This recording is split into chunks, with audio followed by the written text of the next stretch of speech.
Muy buenas tardes, bienvenidos a Casa Árabe, a esta primera conferencia del 2016. Esperamos que arranque como debe de ser, con energía y enjundia. Desde luego, este es un tema que, como se puede ver por la asistencia, es de gran interés. Es un tema que todos los días vemos en las noticias y que no deja de preocupar tanto a los ciudadanos de a pie como a los estrategas, a los gobiernos, a los think tanks. Les voy a hacer una pequeña introducción y después escucharemos a nuestros ponentes y después podréis hacer preguntas. Hemos distribuido unos papeles donde podréis escribir vuestras preguntas justamente para tener una mayor claridad y que haya posibilidad de que algunas preguntas se puedan juntar, porque muchas veces suelen repetirse. Si no tenéis los papeles, nuestra compañera afuera tiene ahí unos volantes donde podréis formular vuestras preguntas. Tras los atentados de París y de San Bernardino en Estados Unidos, la percepción de que Daesh o Estado Islámico se expande cada vez más en Occidente va en incremento. No es ningún secreto que Daesh, el acrónimo en árabe de Estado Islámico en Irak y el Levante, ha salido justamente de las fronteras de Irak, Siria y otros países de la región, como Arabia Saudí, Libia, Egipto, Yemen o Túnez, y conquista el imaginario juvenil en países como Francia, Gran Bretaña, Australia o Estados Unidos, mediante una sofisticada estrategia mediática. El hecho de que las principales potencias internacionales sean incapaces de derrotar a una organización que se calcula cuenta con unos 50,000 efectivos, aunque algunas estimaciones evalúan que son 35,000, otros, como los rusos, creen que son 80,000, de los cuales 30,000 serían extranjeros, nos hace concluir que se carece de una estrategia adecuada para derrotar a este enemigo nada convencional. Daesh es el primer grupo terrorista de la historia que utiliza la comunicación digital como un elemento decisivo en su estrategia mundial. El objetivo, conquistar a una juventud global y frustrada mediante una muy sofisticada estrategia destinada a transformar el terrorismo en un producto cultural popular, imitable y de moda. Ni la Unión Europea, ni los países árabes, ni Estados Unidos han sabido dar respuesta al fenómeno cabalmente. Quizás Estados Unidos, por su importante involucramiento en la región, es el país donde se hace más ensayo y error y donde hay más conciencia del retraso.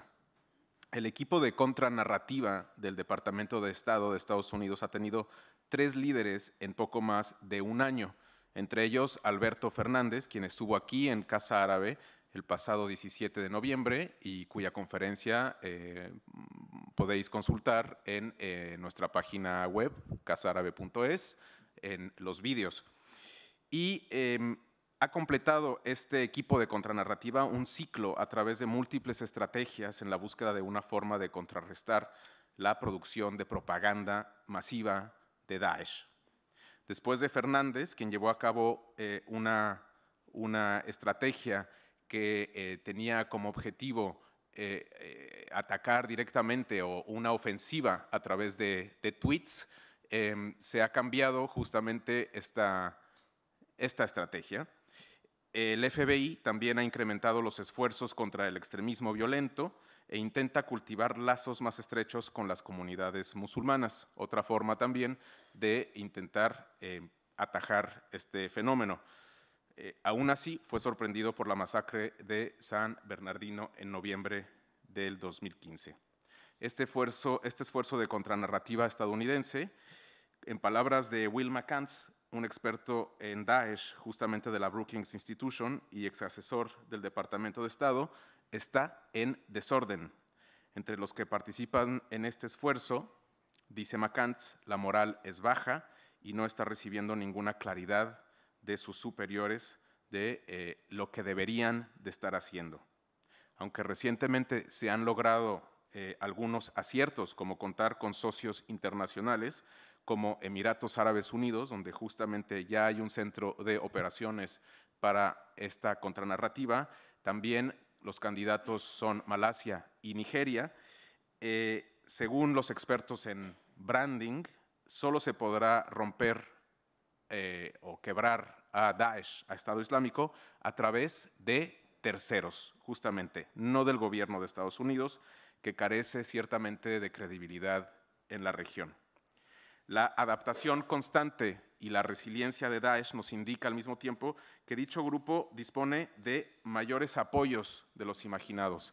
Hace 3 días, el pasado viernes 8 de enero, la Casa Blanca anunció la creación de un grupo de trabajo de lucha contra el terrorismo que tendrá su sede en el Departamento de Seguridad Nacional, pero aspira a contar con docenas de agencias federales y locales.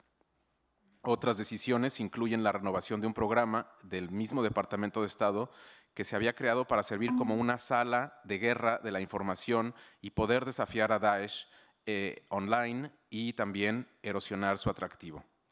Funcionarios de Estados Unidos dijeron que esta unidad en el Departamento de Estado volcará su acción en ayudar a sus aliados a crear mensajes antiterroristas más localizados o más focalizados y dejarán de producir vídeos u otro material en inglés, poniendo fin a una campaña que ha sido ridiculizada por la crítica. Es más, un grupo de altos oficiales actualmente están o han viajado a Silicon Valley, en California, para entrevistarse con los directivos de Apple, de Facebook y de Twitter. Esto nos da una indicación de la prioridad que representa para el gobierno de Estados Unidos el poder atajar justamente la estrategia digital de Daesh. La operación de contranarrativa del Departamento de Estado será rebautizada el Engagement Global Center, pero al mismo tiempo reconoce que su presupuesto anual se mantiene sin cambios en $5 millones, que a decir de los expertos no es suficiente. Un análisis detallado de esta maquinaria de comunicación y de este mensaje apocalíptico nos va a permitir entender algunas de las claves del fenómeno. Y por ello justamente están aquí hoy Javier Lesaca. Por otra parte, Daesh se distingue de otras organizaciones similares por el establecimiento de una estructura que proyecta la imagen de un Estado, por lo menos en algunos de los documentos que ha producido. Constantemente queremos evitar el uso de la palabra Estado en Estado Islámico, pero lo cierto es que justamente Daesh lo que quiere es, comprobar que sí tienen una estructura estatal, aunque sea en el papel. Y para ello está también aquí, hemos invitado a Diogo Versito. Javier Lesaca es investigador de la Escuela de Medios y Asuntos Públicos de la Universidad George Washington en Estados Unidos, donde lleva a cabo una investigación sobre la estrategia audiovisual de captación de Daesh. También ha publicado diversos artículos en Brookings Institution, forma parte de la red de expertos contra la radicalización creada por el Consejo de Seguridad de Naciones Unidas en 2015 y colabora como experto en el Observatorio Internacional de Estudios sobre Terrorismo. Estudió un máster en estudios árabes por la Universidad de Georgetown en Washington y ha sido investigador aquí en Casa Árabe del Observatorio Socioeconómico. Diogo Versito es reportero para Folha de Sao Paulo desde 2007, el diario de mayor relevancia en Brasil. Ha sido corresponsal en Jerusalén y ha viajado a países como Siria, Irak, Yemen, Líbano y Egipto. Obtuvo el máster en estudios árabes e islámicos en la Universidad Autónoma de Madrid con una investigación sobre los documentos que produce Estado Islámico.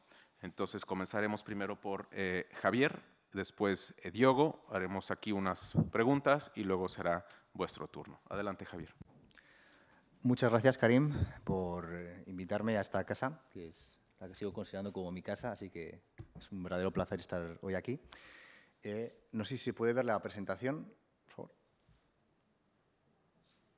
Vale. Bueno, la he titulado Daesh, la popularización del terror, porque los datos, el análisis de su campaña de comunicación realmente sugiere que este es la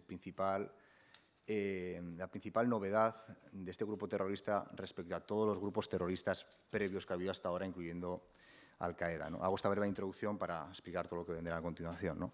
Todos los grupos terroristas desde la Segunda Guerra Mundial, que cuando empieza el terrorismo moderno,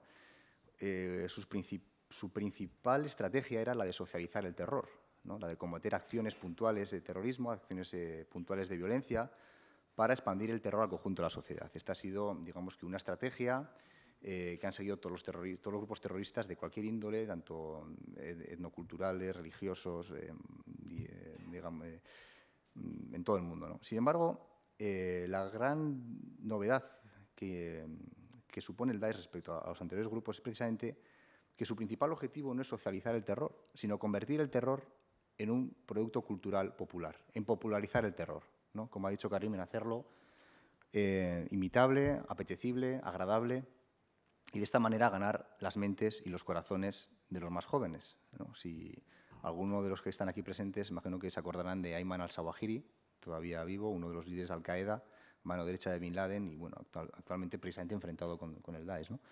Escribió en el año 2004, cuando se dio cuenta de que Al-Qaeda era incapaz de mantener una guerra abierta, ¿no?, contra Estados Unidos y contra la coalición en Irak, escribió una carta que se hizo pública a los pocos meses, justamente hace 10 años, en octubre de 2004, en la que decía que la batalla principal, o sea, no iba a estar en el campo de batalla tradicional, sino que iba a estar precisamente en ganar las mentes y los corazones de los miembros de la UMA, y que esa batalla se iba a dar en los medios de comunicación tradicionales en aquella época, digitales ahora. Y es precisamente esa evolución en la que el Daesh ha culminado, ¿no? Bueno, por cierto, esta fotografía no es un montaje mío, esta es una fotografía real de una de las revistas, no del Daesh, sino de Jabhat al-Nusra, que es la filial de Al-Qaeda en Siria. Es una fotografía real que demuestra precisamente lo que he dicho, ¿no? Que es un Kalashnikov hecho con cámaras de televisión y refleja perfectamente esa estrategia. Vamos a empezar con algunos datos que yo creo que resumen muy bien el nivel de amenaza y el reto que nos enfrentamos, ¿no? Actualmente, estos son datos de Naciones Unidas, el número de terroristas extranjeros a día de hoy que se estima que se han unido a Daesh en el último año, se estima en torno a 35.000. 35.000 jóvenes de 100 países distintos de todo el mundo. O sea, prácticamente, en Naciones Unidas reconoce 192 países, pues de 100 países hay 35.000 jóvenes de todo el mundo luchando en las filas del Daesh. En el último año, bueno, prácticamente desde que el Daesh comienza su campaña sistemática de comunicación, el número de terroristas extranjeros ha crecido un 70%. No quiero ser simplista ni al decir que todo esto se debe a un fenómeno de comunicación pública, pero sí que es cierto que desde que el Daesh comienza su campaña de comunicación sistemática en verano del año 2014, cuando toma el control de Mosul y aparece el primer vídeo, Abu Bakr al-Baghdadi dando el discurso en la mezquita de Mosul, el número de terroristas extranjeros incrementa un 70%. Habrá más causas, pero bueno, esto es un dato objetivo.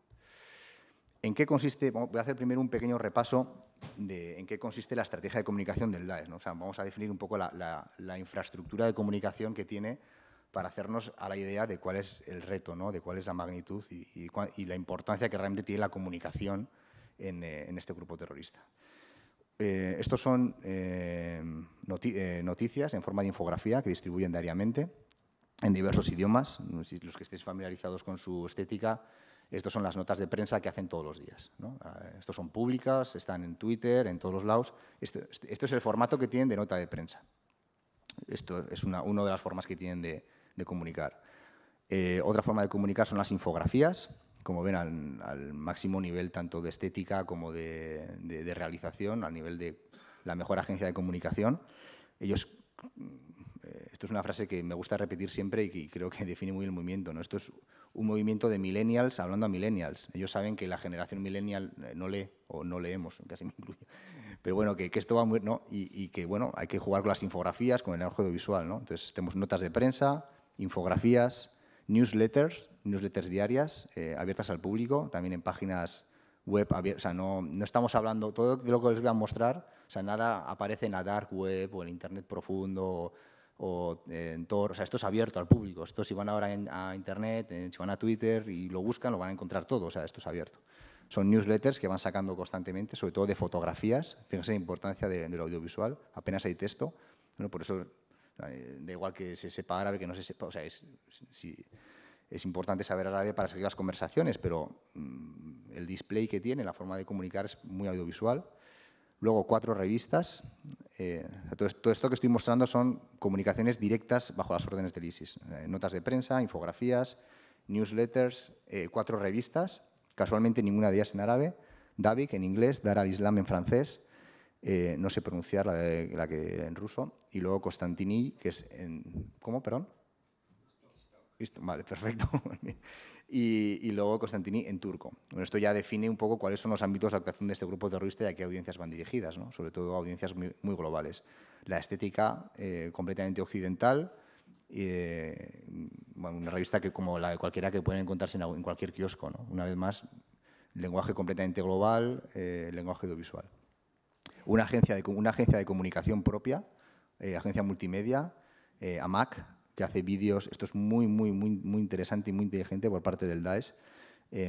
O sea, tiene una agencia de noticias que se dedica a distribuir a través de Internet material en bruto de lo que ocurre, ¿no? De tal manera, ellos conocen las necesidades de cantidad de páginas web, de medios de comunicación online que tienen pocos recursos, que no pueden pagar, contratar una agencia de comunicación pues, potente del mercado. Entonces, el Daesh distribuye sin ningún tipo de comentario o de realización, distribuye imágenes en bruto para que cualquier medio pueda seleccionar, ¿no? Sobre todo son imágenes de bombardeos de la coalición, ¿no? Del daño que están haciendo pues eso, los bombardeos en zonas de Irak y de Siria.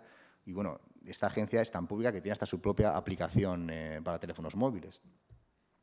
Una página web que suele estar más o menos abierta, que se llama Isdarat, siempre va teniendo variaciones, pero hay días que funciona, hay días que no funciona, pero siempre, bueno, Isdarat, esta es una captura que hace unos meses, pero ahora le han puesto otro nombre, le pone una S, le pone una T, comparan un dominio en otro sitio. Bueno, esta página siempre suele estar funcionando. Y luego, lo que realmente voy a centrar mi unidad de análisis, ¿no? Que son una red de 34 productoras audiovisuales, todas bajo las órdenes del ISIS, 34 productoras audiovisuales. 3 de ellas se dedican a transmitir o a editar, producir y difundir vídeos, digamos, para una audiencia global. De hecho, la mayoría de sus vídeos son en inglés, ruso o francés. Estas 3 productoras serían Al-Hayat, Al-Furqan y Al-Ittisam. Al-Hayat ya prácticamente ha absorbido Al-Furqan o Al-Ittisam. Los que estén familiarizados también con estas productoras, Al-Furqan, que es esta de aquí, este logotipo, esta la crea Al-Qaeda y en el año 2014 se une a las órdenes del Daesh, pero ya prácticamente ni Al-Furqan ni Al-Ittisam están produciendo vídeos. Bueno, Al-Ittisam la crea el Daesh y Al-Hayat lo crea el Daesh. Prácticamente hoy en día solamente Al-Hayat está activa. Al-Hayat es la que prácticamente casi todos los vídeos que ustedes conocen que tienen trascendencia internacional están hechos por Al-Hayat. Y luego controla una red de 34 productoras de 31, o sea, quitando las otras 3, serían 31 productoras audiovisuales distribuidas en 10 países, que serían, bueno, por supuesto, en todas las regiones de Irak y Siria, más otra productora en Afganistán, lo que ellos llaman la región de Jurasán, que es Afganistán, norte de Pakistán, una parte de Irán, en Yemen, en Libia, en Egipto, en Arabia Saudí, en Túnez, en Argelia, en África Occidental y en la región del Cáucaso ruso. Con lo cual, primera conclusión, me voy a centrar en el análisis de la producción hecha por los grupos audiovisuales, ¿vale? O sea, quería que tuviesen una foto general de toda la estructura de comunicación que tienen estos grupos, ¿no? Pero vamos a centrarnos en la comunicación audiovisual, que realmente define muy bien la estrategia de este grupo. La estrategia audiovisual del Daesh está basada en 4 ejes. Sería la magnitud de las campañas, la segmentación de las audiencias, la variedad temática y la resonancia cultural de su temática. Voy a ir por partes. El primer elemento para entender el engagement, la fuerza que tiene y la eficiencia del Daesh es entender la magnitud. Estamos hablando de que este grupo terrorista en menos de 23 meses ha producido, editado y distribuido en las redes sociales a todo el mundo un total de 1000 vídeos. A día de hoy, 1065. Es el primer grupo terrorista que está utilizando el lenguaje campañas audiovisuales con esta magnitud. Al-Qaeda jamás llegó a estas cifras, ¿no? Es una media de 2-3 vídeos diarios los que produce el Daesh y los cuelga en Internet y los distribuye en las redes sociales al alcance de todo el mundo. O sea, insisto, todo lo que voy a hablar no hay que buscar en redes extrañas, en foros extraños. No, o sea, esto está abierto a todo el que quiera verlo o buscarlo. Incluso si no lo quieres buscar, muchas veces también te aparece, ¿no? Porque van viendo cuáles son los hashtags o los trending topics de los países a los cuales quieren dirigir los vídeos y lanzan esos vídeos con esos trending topics, de tal manera que si, por ejemplo, esto hicieron con el lanzamiento del iPhone 6, con el Mundial de Fútbol, bueno, van viendo cuáles son los temas más conocidos y lanzan el vídeo con ese hashtag, ¿no? Entonces, bueno, esto es el análisis cualitativo, perdón, cuantitativo, la magnitud, el número de campañas. Se puede ver, esto es de enero del 14 hasta comienzos de diciembre, hasta el final de noviembre del 15, está actualizada. Y pueden ver cómo el número de campañas empieza a crecer de manera considerable a partir de verano del 14, que es, como he dicho, coincide con la toma de Mosul. Ahí es cuando se ve de una manera deliberada cómo empiezan una campaña de audiovisual perfectamente sincronizada, preparada y orquestada, ¿no? La cifra se mantiene, hay meses con más, con menos, pero la cifra se mantiene siempre entre una media entre 60 y 80 vídeos por mes, lo que es una media de 2-3 vídeos al día. Bueno, estamos hablando de un grupo terrorista. O sea, la mayoría de los gobiernos del mundo, instituciones, no producen 2 o 3 vídeos al día. Esto es realmente un número muy significativo. La segmentación de audiencias. Esto también es una gran novedad. Hemos dicho magnitud y ahora la segmentación de audiencias. Ha hablado antes Karim, ha nombrado la palabra de branding, expertos en branding. Esto es un fenómeno de marketing y de branding. ¿Cuál es una de las metodologías más sofisticadas y más eficaces del branding? La personalización, la segmentación de los mensajes. Daesh es el primer grupo terrorista del mundo que está segmentando las audiencias.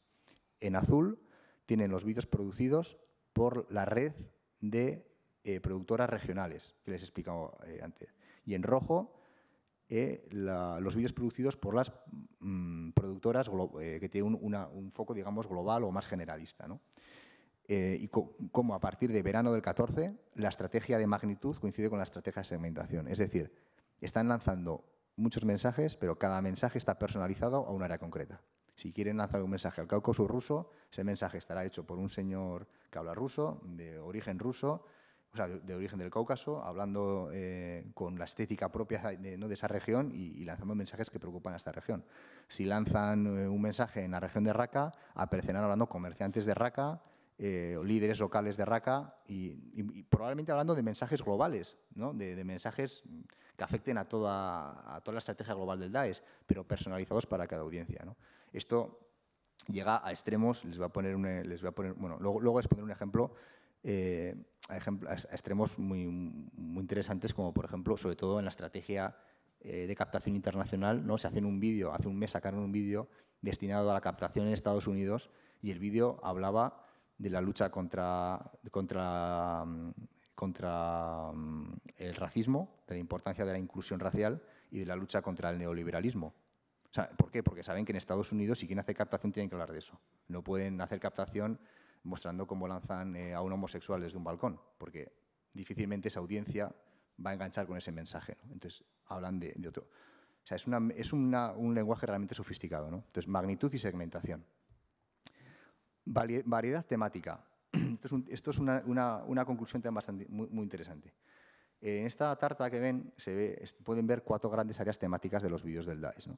Probablemente, si hiciésemos aquí una encuesta a priori y preguntásemos cuál es la temática de los vídeos del Daesh, no me equivocaría mucho si hubiese una mayoría que dijese que los vídeos del Daesh tratan de ejecuciones y de vídeos donde se cortan cabezas y vídeos donde se ejecuta gente, ¿no?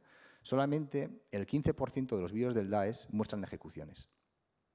Esto es muy significativo porque gran parte de la contranarrativa que se está haciendo se está haciendo contranarrativa solamente contra esos vídeos de mensajes negativos, de mensajes de ejecuciones. Y resulta que el Daesh es mucho más complejo que eso. La imagen que están mostrando al mundo y la imagen que están mostrando a sus audiencias potenciales es una imagen, primero, la temática más importante es actos de guerra en los que se demuestran a ellos mismos como victoriosos contra cualquier ejército y contra cualquier nación. El 25% de entrevistas a miembros del Daesh, a mujahidines, a terroristas extranjeros. muy relevante también dentro de este 25%. Este 25% tiene mucha importancia, porque si se acuerdan de los vídeos de Al-Qaeda, siempre estaban protagonizados por los mismos, ¿no? Por una casta, ¿no? Que eran, la palabra de moda, por una casta que eran o Bin Laden o al-Zawahiri. Era un movimiento que se presentaba como jerárquico, ¿no? Como vertical. ¿Cuántas veces ha aparecido Abu Bakr al-Baghdadi en los vídeos del Daesh? Una, en el primero, punto. El líder se retira y da paso al pueblo, a la gente, ¿no? Y de hecho en cada vídeo aparece gente distinta. Ha aparecido gente de prácticamente todas las nacionalidades del mundo. Siempre, o sea, por cierto, ninguna mujer nunca, pero siempre jóvenes, de buena apariencia, limpios, con ropa... bueno, no, es todo limpio, no, pero parece la imagen del terrorista que mostraba Al-Qaeda, ¿no? Pues con la sílaba sucia, en chancletas, un personaje sin dientes, o sea, que era realmente... Nadie quiere ser eso, ¿no? Pero los miembros del Daesh realmente son como estrellas de Hollywood. Son jóvenes, con los dientes perfectos, con ropa moderna, con un aspecto, bueno, digamos, agradable, que conocen varios idiomas, que saben hablar bien ante la cámara, ¿no? Esto es muy importante y realmente parece un movimiento grassroots, ¿no? Popular, que le forma parte mucha gente, ¿no? O sea, el 25% de los vídeos son entrevistas con diversos mujahidines. 20% en azul, en morado, son, y esto está muy conectado con lo que va a explicar luego Diogo, o sea, más que vídeos de ejecuciones, son vídeos que demuestran la habilidad del Daesh como Estado. O sea, ellos se presentan como un Estado y son vídeos en positivo. Son vídeos en los que muestran su sistema educativo, su habilidad para mantener el agua, la electricidad, el sistema sanitario, cómo reparan las carreteras, cómo lo feliz que es la gente viviendo bajo las órdenes del Daesh, comerciantes hablando que desde que el Daesh controla Raqqa nadie les ha robado una manzana, ¿no? O sea, vídeos en positivo, es publicidad en positivo. Y luego el 15% ejecuciones. Muy interesante es el dato, en pequeñito, esos vídeos que son como más marginales, ¿no? Esa parte, vídeos en los que expresamente y únicamente se habla sobre religión son el 2%. Solamente el 2% de los vídeos del Daesh están haciendo de manera explícita y única, tocando temas religiosos. O sea, hay una gran frase que precisamente la escuché a Alberto Fernández, que lo has nombrado antes, que probablemente el Daesh no es la radicalización del Islam, sino que estemos asistiendo hacia la islamización de la radicalidad. Este es un movimiento mucho más cultural, social que religioso. Y de hecho, las claves que está tocando el Daesh, como se puede ver en esta temática, están apuntando a elementos que van mucho más allá de la religión. Y, o sea, tenemos magnitud, segmentación, variedad temática y luego segmentación cultural, resonancia cultural. Esto es un tema también, probablemente el Daesh sea el primer grupo terrorista de la historia que está hablando a sus audiencias potenciales en su mismo lenguaje cultural. O sea, no solo, bueno, sí, en su mismo lenguaje cultural. ¿Qué me refiero con el lenguaje cultural? Pues la cifra que ven aquí. El 17% de los vídeos del Daesh está inspirado directamente en videojuegos, películas y videoclips reales, concretamente los más populares del mercado. Y en el caso de las ejecuciones, los vídeos de ejecuciones, más del 50% de las ejecuciones está inspirada en películas, videojuegos y videoclips reales del mercado. Es decir, lo que probablemente ustedes estén viendo como un acto de terror terrible o de terror, sus audiencias potenciales están viendo un videojuego. Y les voy a poner algunos ejemplos muy significativos. Por cierto, el número de vídeos que contienen elementos culturales, esta estrategia coincide también en verano del 14, que es cuando empieza toda la estrategia coordinada de comunicación del Daesh. Empieza toda la vez, la magnitud, la segmentación y las resonancias culturales. Les voy a poner algún ejemplo, porque creo que los ejemplos hablan mejor que lo que les voy a decir. Espero que se vea bien.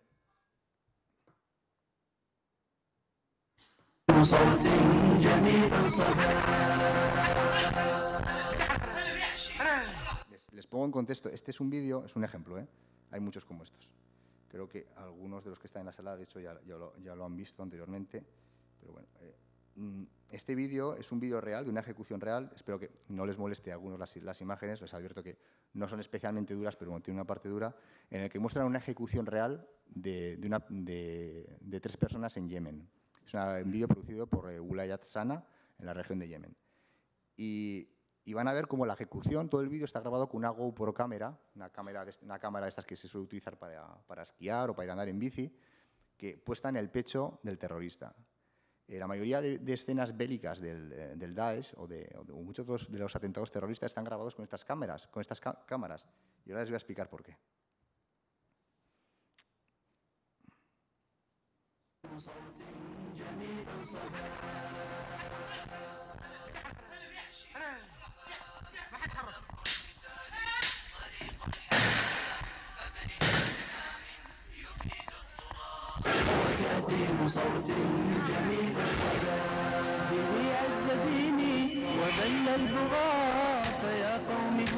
¿A qué le suena esto? A ver, que alguien levante la mano, un poco de interactividad. Efectivamente. ¿Por qué el terrorista lleva una GoPro cámara? Pues porque sabe perfectamente... Perdón, que no manejo el ordenador bien. Saben perfectamente que su audiencia potencial, a la que va dirigido este vídeo, no solamente disfruta, sino que participa con la misma escena, que es el Call of Duty. ¿No? O sea, ojo con esto. Y no quiero decir que el Call of Duty esté favoreciendo... O sea, aquí si hay algún gamer que me perdone y que no... O sea, no quiero decir que el Call of Duty esté favoreciendo el Daesh, pero el Daesh sabe perfectamente que su audiencia potencial no solo es capaz de asumir la violencia de esas imágenes, sino que está acostumbrada a jugar e interactuar con ellas, ¿no? Les voy a poner otro ejemplo. Y también,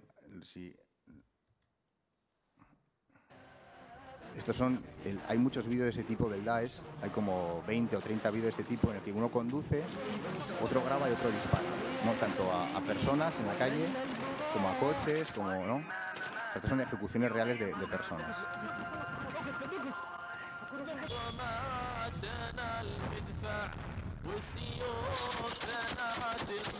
A ver, ¿a esto qué le suena? Efectivamente. O sea, de hecho, alguna vez yo suelo poner con algunos alumnos, ¿no?, imágenes y no se sabe dónde empieza el videojuego y dónde empieza la realidad, ¿no?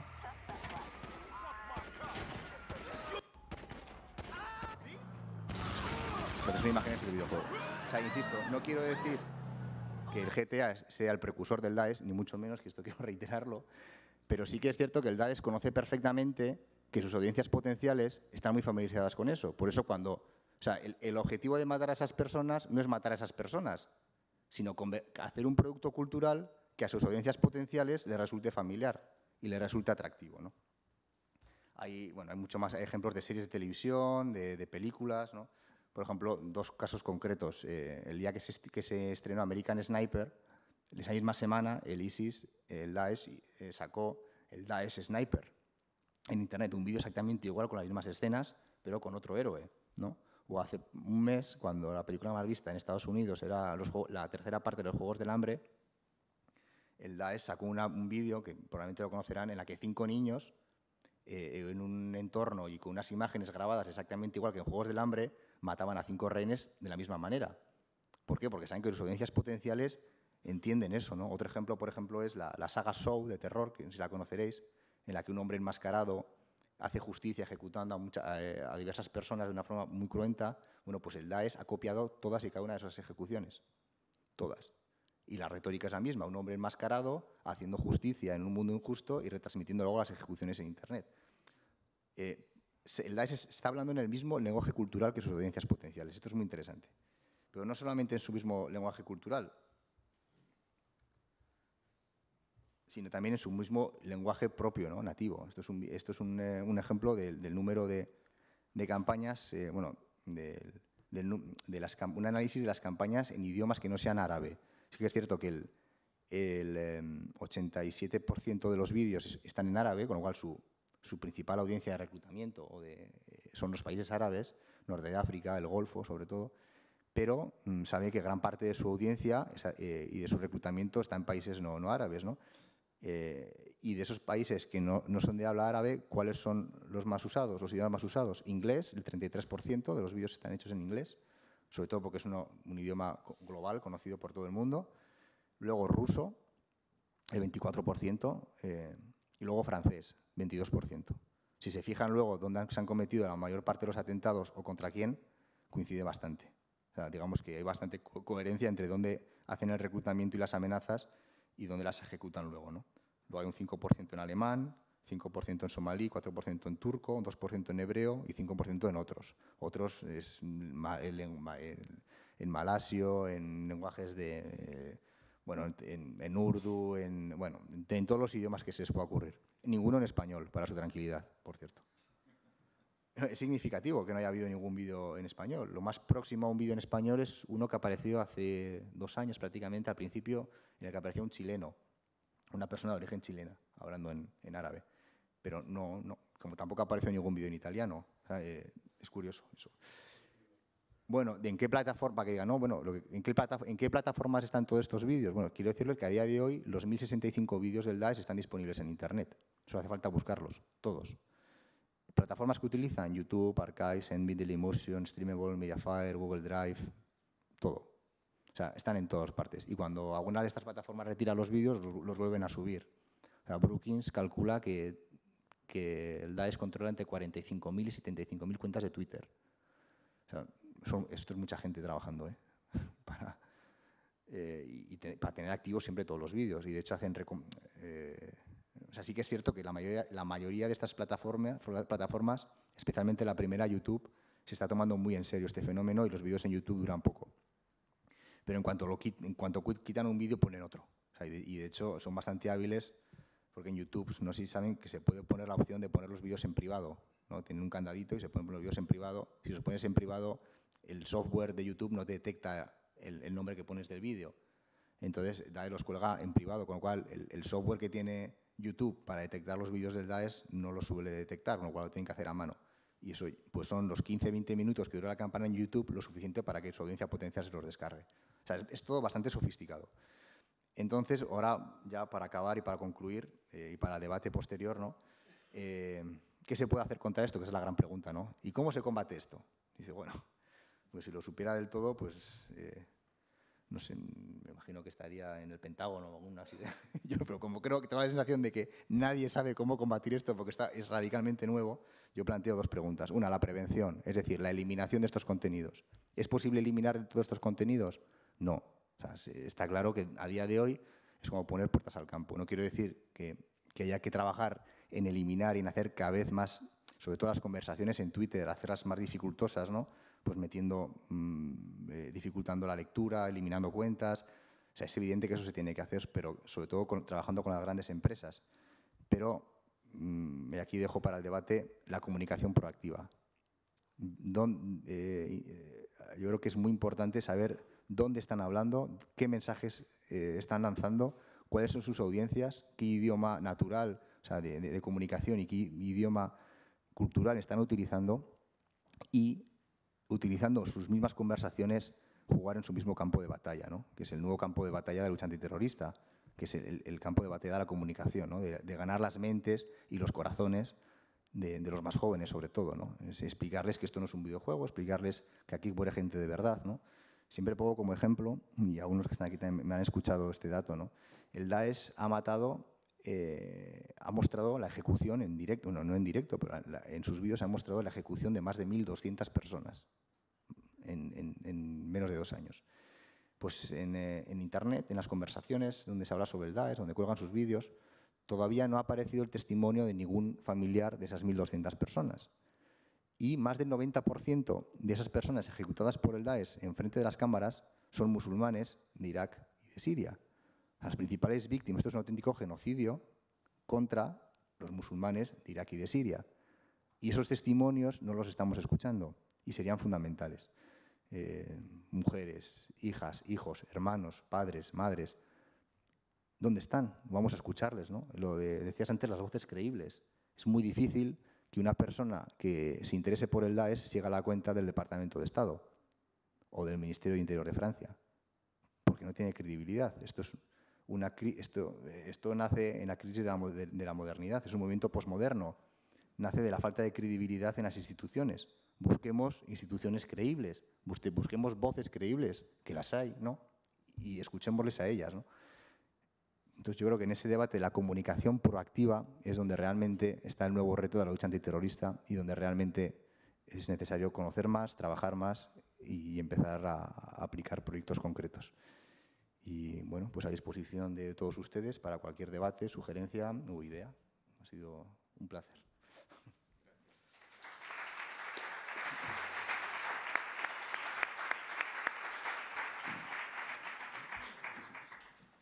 Muchas gracias, Javier, por esta exposición que desde luego nos deja, digamos, bastante en claro el grado de sofisticación de la estrategia mediática de Daesh y al mismo tiempo, como bien señalas, planteas en esta prevención, y bueno, digamos, esto se ata un poco con la introducción que hice, en la que mencionaba, digamos, los últimos movimientos o decisiones del Departamento de Estado de Estados Unidos, en el que se nota que hay una falta de consenso, que hay un cierto agotamiento del modelo iniciado por Alberto Fernández, que después su sucesor, Rashad Hussein, le dijeron en los tweets, deja ya de mandar tweets ofensivos, porque parte de lo que nos vino a explicar Alberto Fernández es que había lanzado una estrategia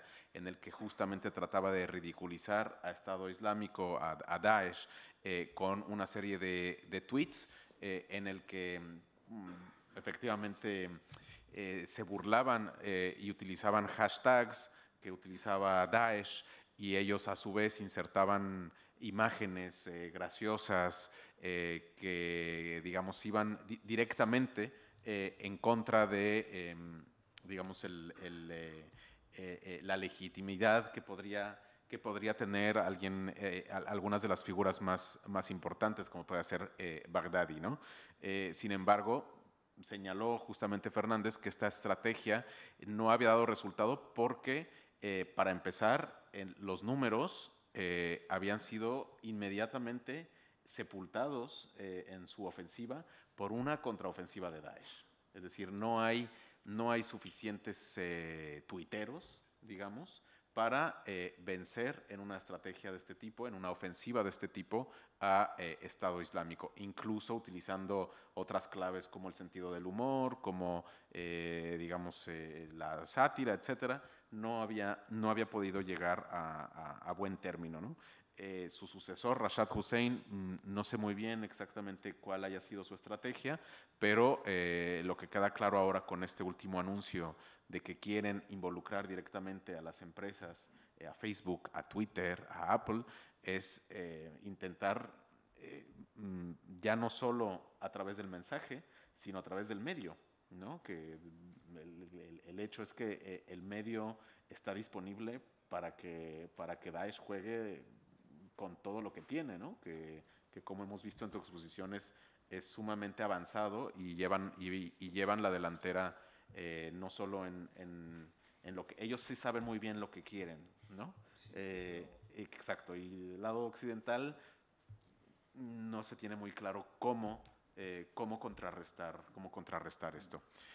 Bueno, vamos a dejar sin duda los comentarios para después. Vamos a pasar a la exposición de Diogo con el califato de papel.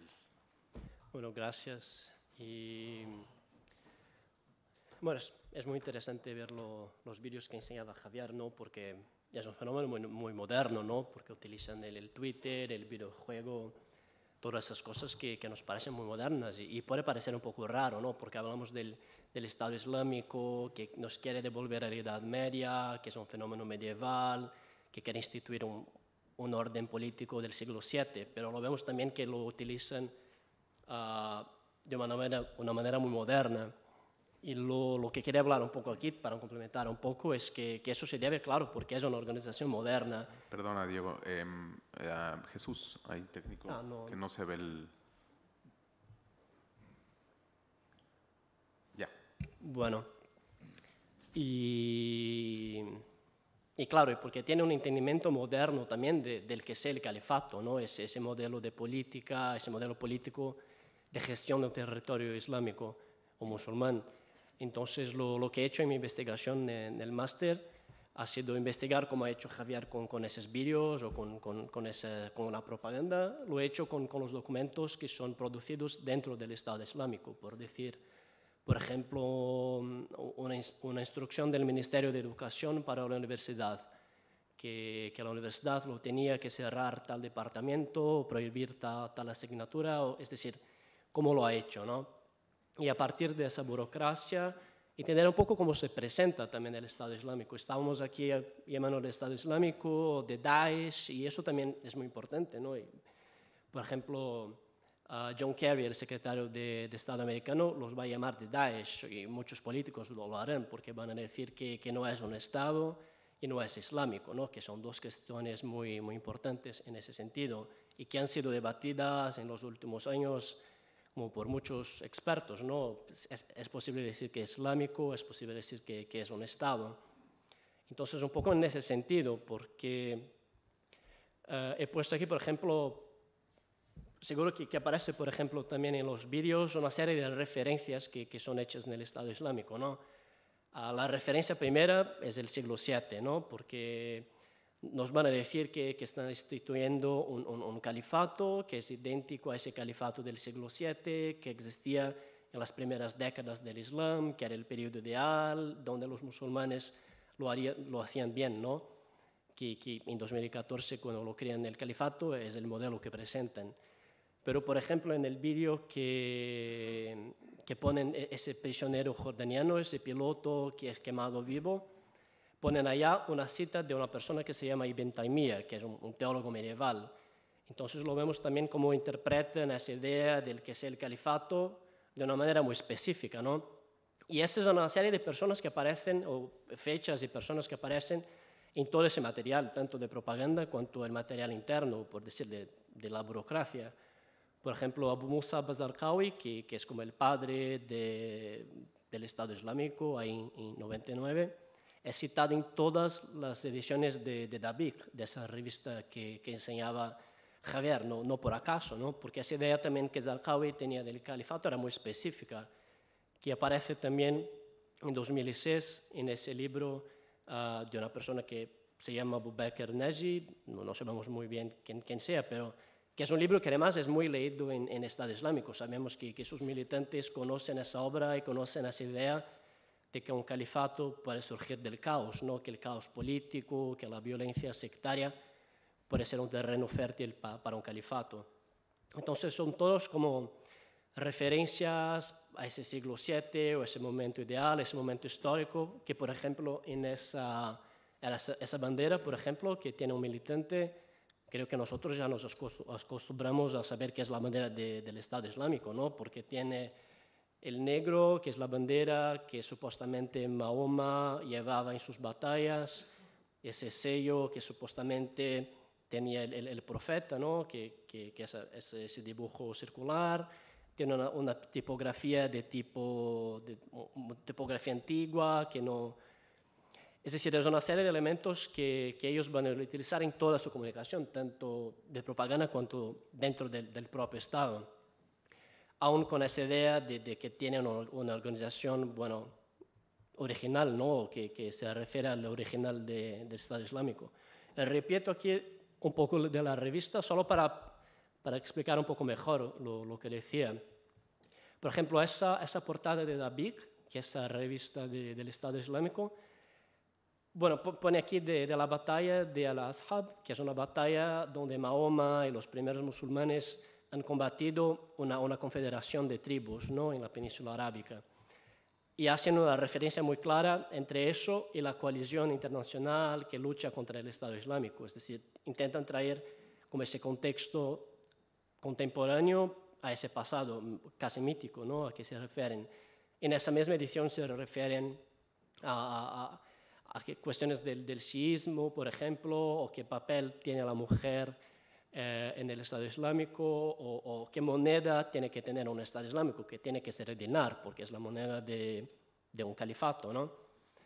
Y el propio nombre Dabiq también, bueno, se refiere a una escatología, un concepto específico, que habrá una batalla entre cristianos y musulmanes en esa ciudad de Siria. Es decir, es una serie de referencias que su público también tendrá. Entonces, lo que he hecho en este trabajo en la universidad ha sido, bueno, leer 13 de esos documentos que venían de 8 departamentos. Por departamento quiero decir una cosa como un ministerio, no exactamente lo que el Estado Islámico va a llamar de Diwan. Y esos documentos todos vienen de Irak, de la provincia de Ninawa, de Nínive, y han sido archivados por un investigador que se llama Ayman Jawad al-Tamimi, que trabaja hoy en el Middle East Forum. Claro que en ese proceso muchas veces nos preguntamos si son documentos reales, claro, y seguro que pasará el mismo con los vídeos, que estamos hablando de cosas reales o que han sido creadas como falsificaciones o para un mensaje bueno, que engañe, con informaciones que engañen a las personas. Pero, por ejemplo, y por eso también he limitado a 13 documentos, porque me ha parecido que eran documentos que se podría probar que eran auténticos por cross-checking con las fuentes, o porque venían firmados, o porque estaban en medios que se reconocían como auténticos del Estado Islámico.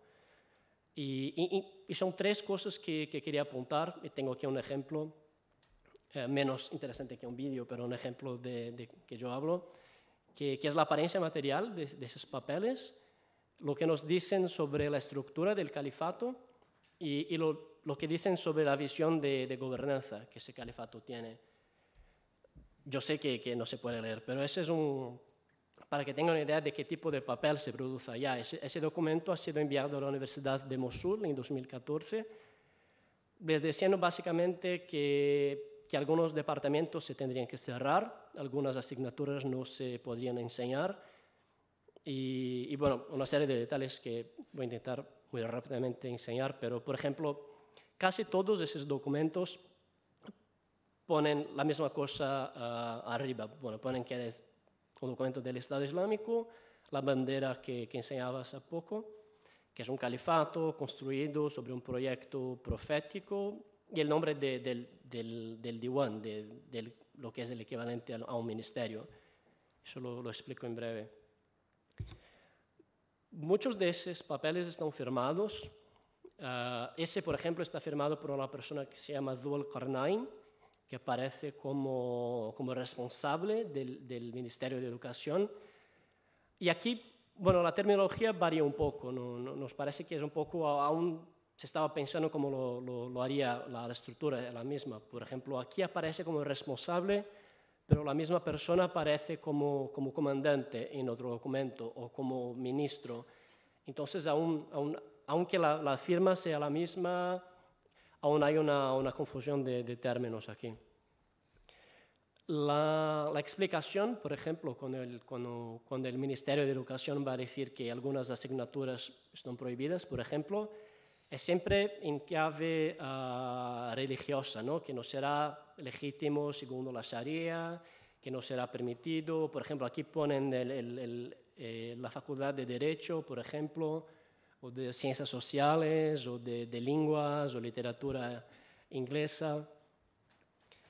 Pero lo que me parece más interesante en ese sentido, cuando hablamos, claro, de una estrategia y de cómo lidiar con ese fenómeno, es esa parte que aparece en otros documentos también, que pide a la universidad que borre de todos los documentos la mención a la República de Irak y sustituya por el Estado Islámico, que parece natural, pero que borre también el Ministerio de Educación y reemplace por Diwan de Educación. En ese sentido, me parece muy significativo, porque el Diwan aquí es un modelo, bueno, que se remete otra vez al siglo VII, que sería como esa institución de gestión musulmana, que por supuesto ha cambiado mucho de rol por los siglos y por los territorios, pero me parece que nos están diciendo que ellos entienden que en una república, en un modelo de república, existe un ministerio, y ahora que tenemos un Estado Islámico, un califato como el del siglo VII, tenemos que tener un Diwan como tenemos en el siglo VII. Y eso, ya ves lo que decíamos antes de cuán modernos son, ¿no? Porque, por ejemplo, hay un debate entre expertos. Por ejemplo, he ponido aquí 2 nombres. He puesto Wael Halaq, que tiene un libro que se llama The Impossible State, y Noah Feldman, que tiene un libro que se llama The Rise and Fall of the Islamic State, que esa cuestión que vuelve todo el tiempo, de que si un Estado puede ser islámico y moderno al mismo tiempo, ¿no? Y por ejemplo, Wael Halak va a decir que no, que bajo ninguna condición eso puede ocurrir. Porque, por ejemplo, en un Estado islámico la soberanía es de Dios, por ejemplo, y en el Estado moderno eso no pasa. Pero me parece más marcante aquí, por ejemplo, es la idea de interferencia en la educación, porque el Estado Islámico va a decir, por ejemplo, Wael Halak o otras descripciones de lo que era la educación en ese califato, no había una interferencia del califa, ¿no? Podría nombrar personas responsables, pero el califa no era un área de influencia del califa, ¿no? La educación, entre otras. Mientras que la idea de que el Estado puede y debe interferir en la educación es muy moderna y es típica incluso del Estado moderno. Entonces, eso no para decir, por supuesto, que el Estado Islámico no sea islámico o que no sea idéntico al califato, porque obviamente el modelo del califato también ha cambiado, ¿no? La idea que tenemos del que sea el califato ideal ha pasado por mucha interpretación, mucha elaboración, que sea he puesto aquí, por ejemplo, 3 teóricos que podríamos citar, el Mawardi, el Ghazali y Ibn Taymiyyah, por ejemplo, pero sus ideas eran también influenciadas por el contexto político, ¿no? Entonces, solo para decir que cuando hablamos de la creación de una organización medieval o antigua o que sea, que tendremos también que constatar con la realidad muy moderna de los vídeos, de los videojuegos, ¿no? Bueno, eso. Muy bien, muchas gracias, Diogo.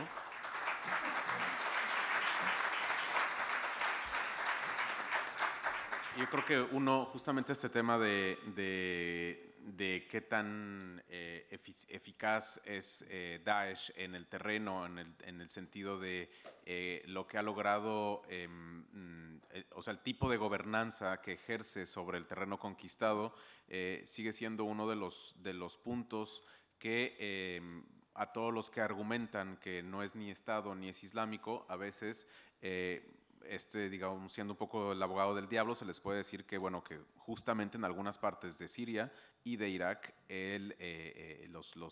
digamos, las autoridades Daesh sí que ejercen un control, han tomado, han restablecido los servicios como la electricidad, han hecho una limpieza de una serie de digamos, dinámicas corruptas. También se reemplazan por otro tipo de dinámicas bastante crueles y sanguinarias, pero el hecho es que para muchos de los habitantes de regiones como Raqqa o Deir ez-Zor, sí les parece que, digamos, es eficiente el suministro de servicios que ha traído Daesh con ellos. Ha habido una disminución en los precios, como el precio del pan, de una serie de productos básicos que, desde luego, esto no implica que sean,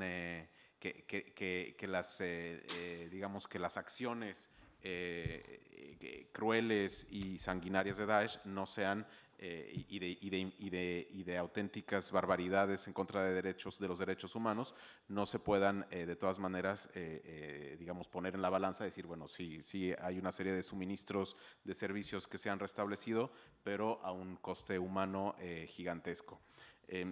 Yo creo que esta posibilidad de adaptarse que tanto en la ponencia de Javier como la de Diogo, de mutar y de apropiarse de una serie de códigos, no solo estéticos, como puede ser el crear un vídeo que es un clon de un videojuego o de un videoclip de gran interés y de gran atractivo para una generación de millennials, ¿no? Que son estos los jóvenes que tendrán nacidos a finales de los 90 y principios de los años 2000, es una de las fuerzas digamos, más potentes por parte de este grupo. Y yo quisiera hacerles una pregunta antes de recoger algunas del público.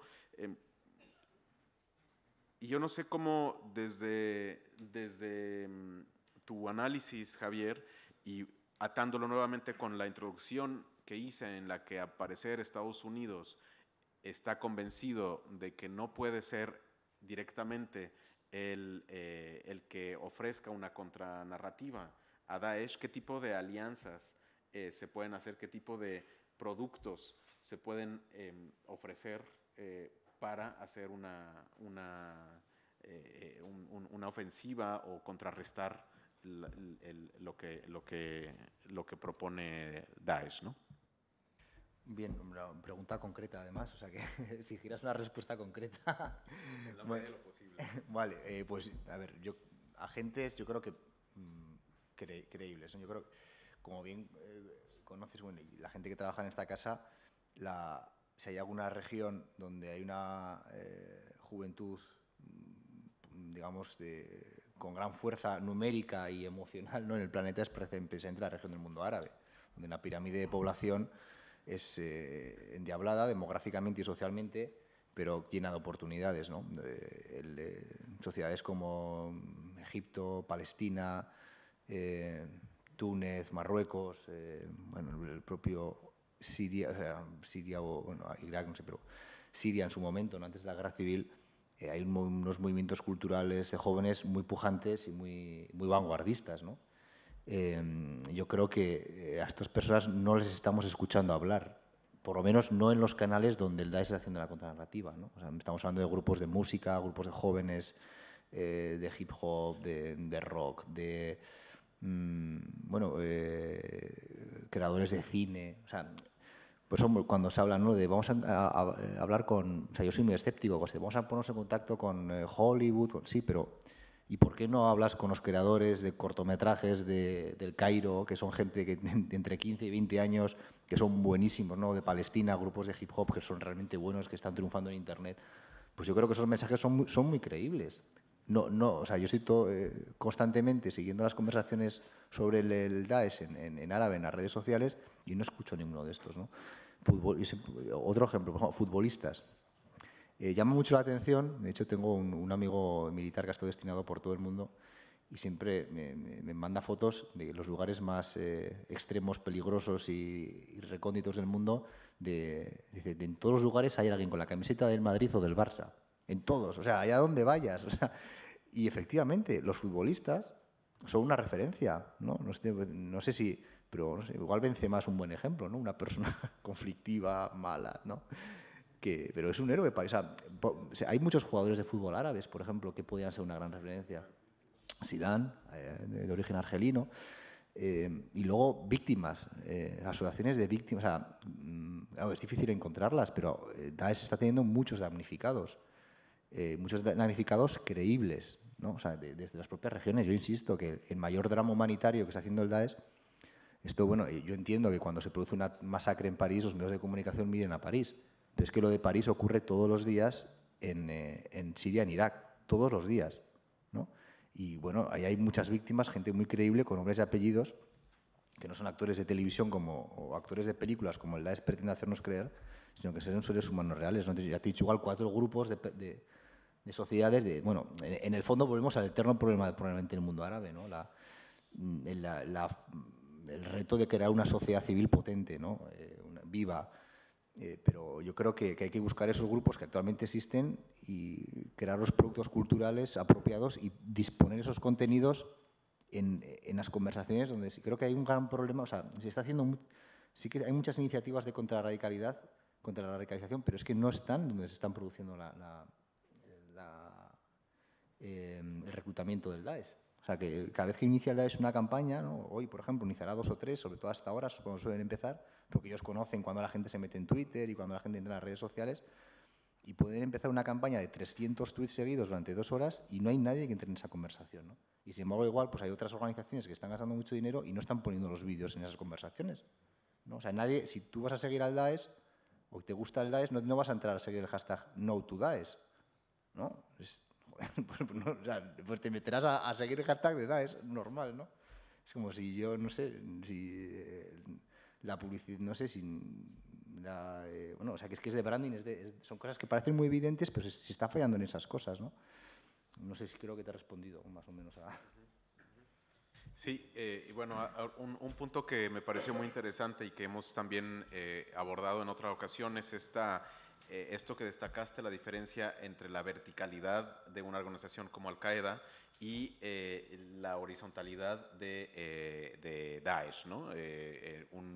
Los holandeses en un estudio que hicieron hablaban de este efecto enjambre, en el que justamente los distintos, ¿no? En estos enjambres de insectos puede ser, o de aves también, que tienen un movimiento que curiosamente todos siguen, ¿no? Incluso si cambia de dirección, el movimiento sigue y finalmente no depende de un líder, ¿no? Sino que están constantemente reemplazándose uno al otro y que cualquiera puede participar en esa conversación y reavivarla, ¿no?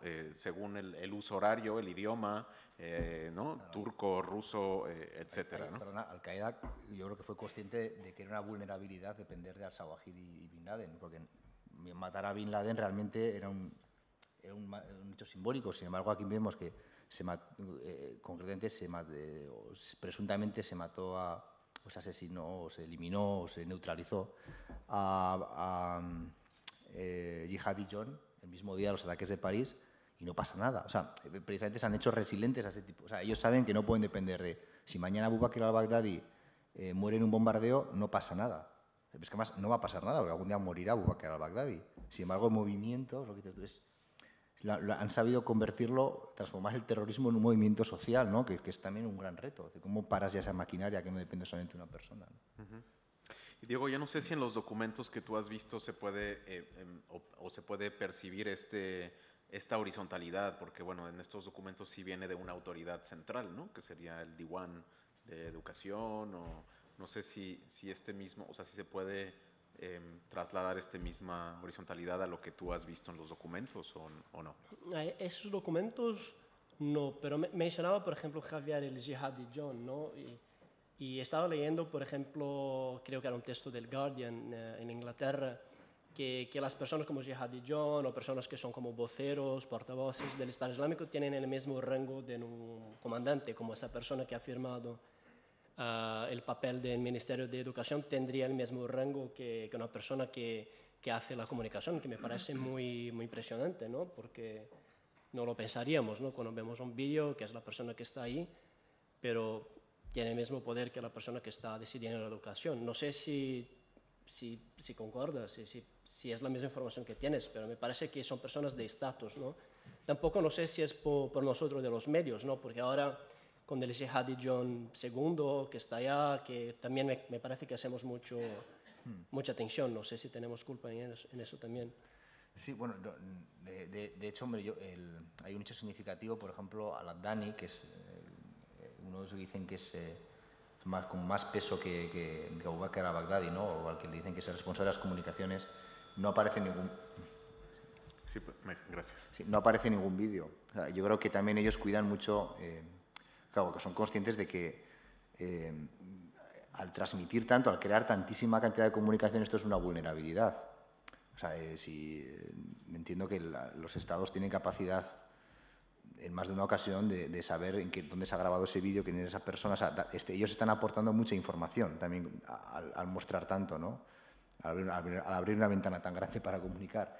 Y yo creo que o los datos sugieren que realmente a los comandantes o a los que están en cargo no los muestran. Es muy curioso que a Al-Adani aparecen 18 documentos de audio, pero no aparece ningún vídeo.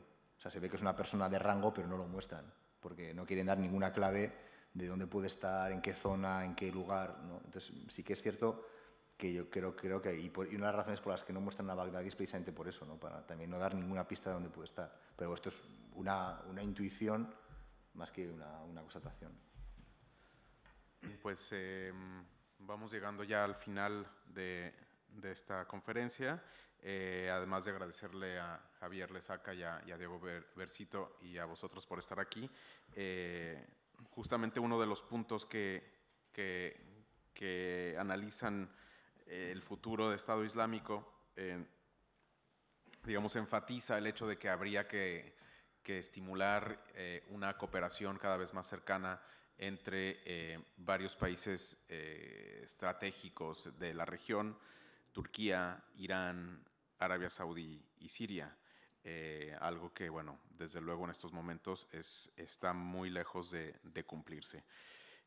Anunciarles también que el jueves tenemos aquí una charla sobre el cómic árabe, la exposición que tenemos justamente ahora, que es precisamente una forma de ver la región desde otro prisma, de ver que la creación árabe, algo de lo que justamente hablaba Javier, sigue estando viva, sigue siendo un impulso vital importante y una válvula de escape para expresar las frustraciones de la juventud en esta parte del mundo. El viernes también comienza nuestro ciclo de cine sobre 5 años de la primavera árabe, y el próximo martes 19 tendremos una presentación del libro que trata precisamente sobre la primavera árabe revisitada y las nuevas tendencias hacia bueno, pues un creciente control por parte de algunos regímenes, de los cuales hablaremos el próximo martes 19. Invitarlos a seguir nuestras actividades en nuestra página web casaarabe.es, y hasta pronto. Muchas gracias.